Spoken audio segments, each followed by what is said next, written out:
ते कुठेतरी आपला देखील हातभार राहावा, खारीचा वाटा आपण उचलावा, या दृष्टिकोनातून लोकसभेच्या निवडणुकीपुरती आपण या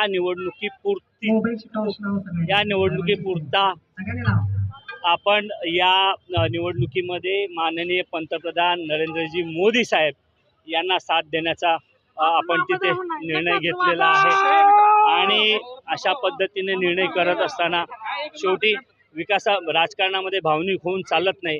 राजकारणामध्ये प्रॅक्टिकल अप्रोच ठेवून कार्यकर्त्यांनी काम करावं लागतं, म्हणून आपण हा निर्णय घेतला आहे। लोकसभा निवडणुकीनंतर मात्र मी या मतदारसंघामध्ये स्वतंत्रपणे काम करणार आहे, माझं स्वतंत्र अस्तित्व कायम ठेवणार आहे आणि येणारी 2024ची विधानसभेची निवडणूक मी स्वतंत्रपणे लढवणार आहे। हा जो पाठिंबा आहे हा फक्त 2024च्या लोकसभा निवडणुकीपुरता मर्यादित आहे आणि हा पाठिंबा फक्त माननीय पंतप्रधान नरेंद्रभाई मोदी यांच्यासाठीचा आहे। तानाजी सावंत सुद्धा उपस्थित होते। असा निर्णय का घेण्यात आला की मोदी साहेबांनाच आपला पाठिंबा आहे?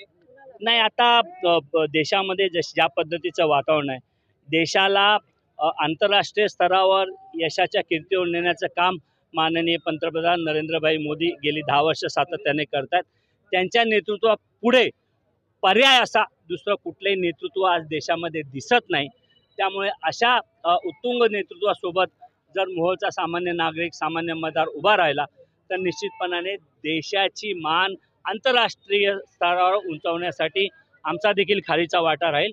या मोठ्या व्यापक दृष्टिकोनातून, व्यापक विचार करून आपण अशा पद्धतीचा निर्णय घेतलेला। 2024 मध्ये जे कार्यकर्त्यांच्या मनात आहे तेच घडेल असं देखील तानाजी सावंतांनी म्हटलेलं आहे।